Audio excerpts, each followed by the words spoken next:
Hi, it's Loan from GubuTech, and today I'm going to show you how to make a double-sided circuit board at home without ironing or etching. As you know, there are different methods to make this board at home, which can be listed as CNC machining or printing and etching. For the first method, obviously you will need a CNC machine, which not everybody have. For the second method, whatever kinds of printing you choose, you will need to etch all of the unused copper out of the board at the end, which is quite messy for me. So let's talk to the main point here. Is there other way for you to do circuit at home without mess, the mess? So the answer is yes, and I'm gonna show you right now here. Let's have a look at those boards that I make with prototype board and copper wires. The wires can be copper wire, jumper wires, or even staple pin like I have here. The key point here is to design a circuit that's feasible to do at home with the help of freezing. Yeah, I know many people complain about freezing, but it has a breadboard view which is very useful for our purpose. Let's have a look at this board. For example, this is a tiny game controller that I make for my game console project. It has like 6 buttons of up, down, left, right, and start and select. Then I decided to split it in two halves like this, so I can put it in two sides of my LCD, like you can see here. Basically, it has 5 buttons, which is connected to 5 pins here of the header, and the last pin of the header will be the common ground for all of them. So let's go have a look, see how we can do it with freezing. We can start with open freezing. First thing is to delete the breadboard there and replace it with the basic single side board here. As you can see here, we have 30 columns by 20 rows board, but we will not need that big. We can put all the components and reduce the size of it to the correct one. I will add 4 push button here, and one of the white one with also push button. You can rotate them for better fit.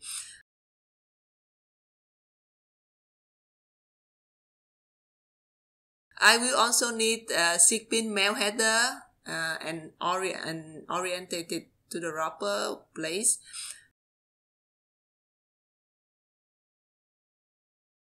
Now, when all of the components are placed, we can adjust the size of the perf board. In this case, it will be 10 by 14. We will need to move a little bit each of the component to get it proper connected. We can quickly do the first round of wiring in the breadboard view just to set the connections.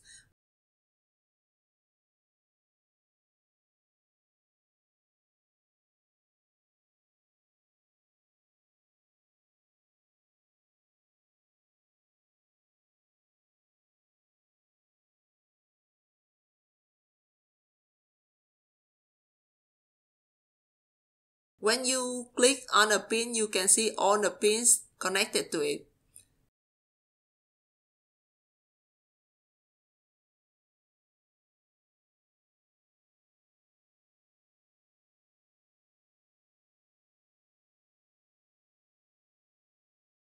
Then we can check them in the schematic view. Each of the buttons will connect to the header pin, and the other side will be connected to the round, which is the 6th pin on the header here. Now is the important part. On the breadboard view, we will sketch the connect wires as it will be in the prototype board. The principle is keeping the horizontal wires in one side and the vertical ones in the others, so they don't cross to each other. You can always rotate and move parts to get better wiring. We will try to make it has as few wires as possible.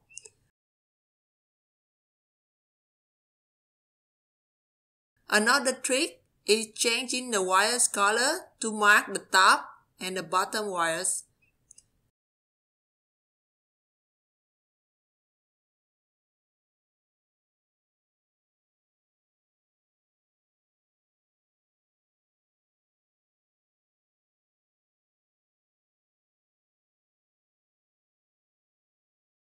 Then we can route them in the schematic view for final check.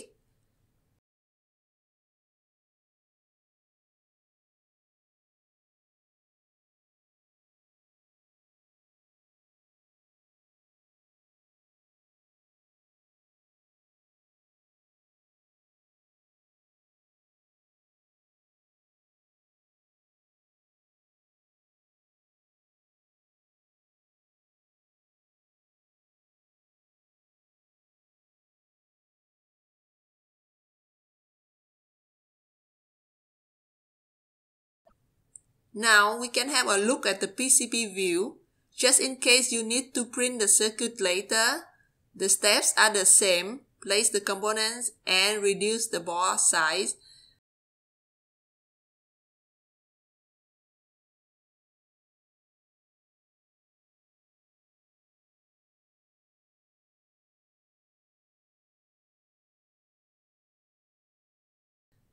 You can use the auto route to get the first stage and then modify it to have better look.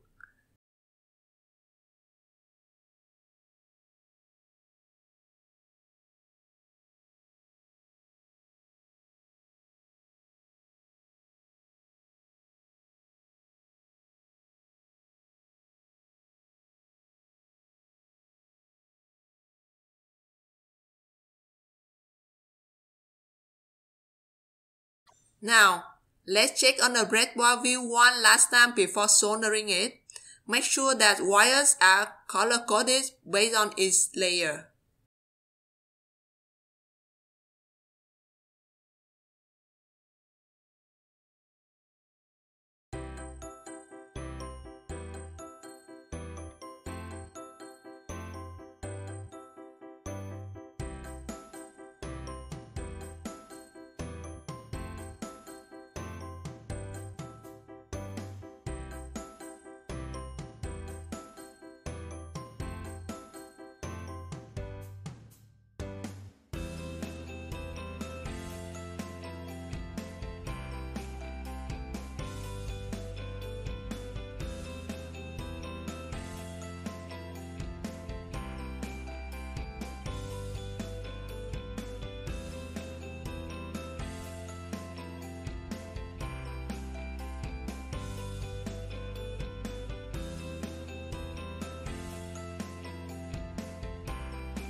So this is how you can make double-sided circuit board at home using prototype board and jumper wires.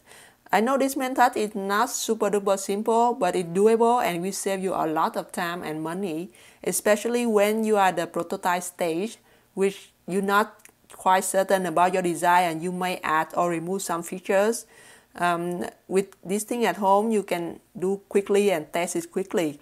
Of course, when you get to the stage that, oh, my final design is perfect now and I need many copies of it, you can go with the PCB service, like I make this one with the PCBWay. I can have 10 of them for a good price, and I don't have to like soldering one by one like this. I hope this video will be useful for your project, and if you like my channel, please subscribe to it so we can see in the next one. Happy making!